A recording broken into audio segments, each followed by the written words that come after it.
Election ఇట్లన్నింటిలో కూడా ఇద్దరు పిల్లల కంటే ఎక్కువ మంది ఉంటే వాళ్ళు కంటెస్ట్ చేయడానికి కూడా ఎలిజిబుల్ కాదు. అంటే ఒక ఫ్యామిలీకి ఏదైనా ఇద్దరు ముగ్గురు పిల్లలు ఉంటే వాళ్ళు ఎలక్షన్ కూడా కంటెస్ట్ చేయకూడదు. అటువంటి రూల్స్ ఉంటాయి. అవన్నీ కూడా మార్చేసి ఇప్పుడు మళ్ళీ ఆ రూల్ కూడా తీసేసారు. పెద్దమంది పిల్లలున్నా వాళ్ళు కంటెస్ట్ చేసుకోవచ్చు. అంటే ప్రభుత్వం ఎంకరేజ్ చేస్తా ఉంది. కొన్ని దేశాలు అయితే వాళ్ళకి రివార్డ్స్, ఇన్సెంటివ్స్ ఇస్తున్నారు ఎక్కువ మంది పిల్లలు కానీ ఫ్యామిలీలో ఉంటే.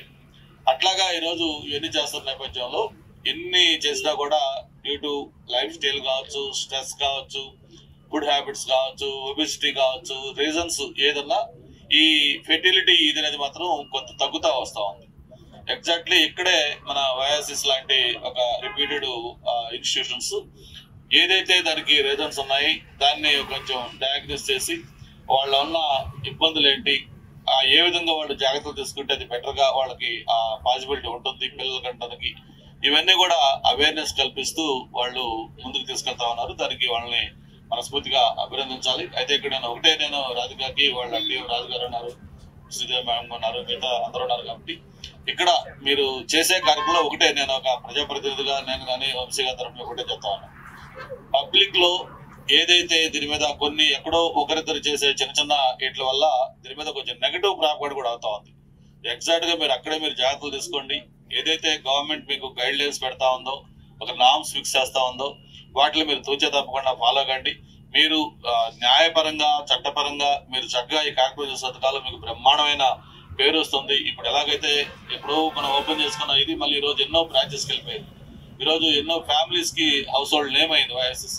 ఎందుకంటే ఒక క్రెడిబిలిటీగా వాళ్ళు దాన్ని రన్ చేసుకుంటారు. కాబట్టి భవిష్యత్తులో కూడా ఇంకా మరింత సక్సెస్ కావాలని చెప్పి కూడా కోరుకుంటూ మీరు దీనికి ఒక షెడ్యూల్ మీరు ఎక్కడికి వెళ్తారు ఏంటన్నది వాట్సాప్ గ్రూపుల ద్వారా చెప్తారా లేకపోతే వేరే ప్రకారం చూస్తారా అనేది ఆ వెళ్ళే ముందు కొంచెం ఆ ప్రాంతాలు కూడా మెసేజ్ వెళ్ళిపోతే వాళ్ళు కూడా కొంత అక్కడ ప్రిపేర్డ్గా ఉంటారు. కాబట్టి ఇది చాలా ఉపయోగపడుతుందని చెప్పని తెలియజేసుకుంటూ ఇటువంటి కార్యక్రమాలన్నీ కూడా ప్రభుత్వం ఎన్ని చేసినా కూడా ఇలాంటి ఆర్గనైజేషన్స్ కూడా స్వచ్ఛందంగా వచ్చి చేయటం చాలా అభినందనీయం.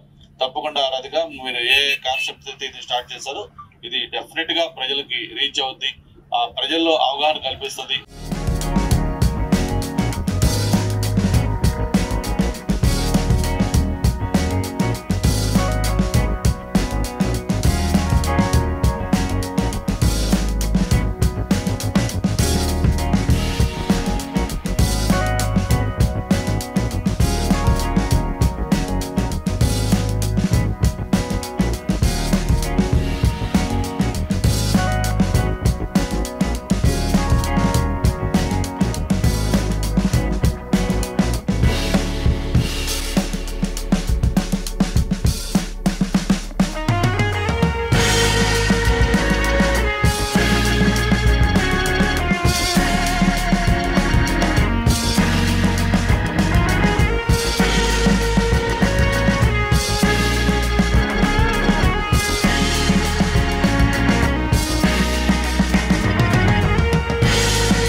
చరిత్ర సృష్టించినోడు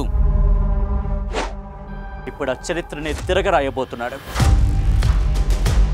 అబద్ధాల గోడల్ని బద్దలు కొట్టి నిజాలను రాగా మీ ముందుంచబోతున్నాడు.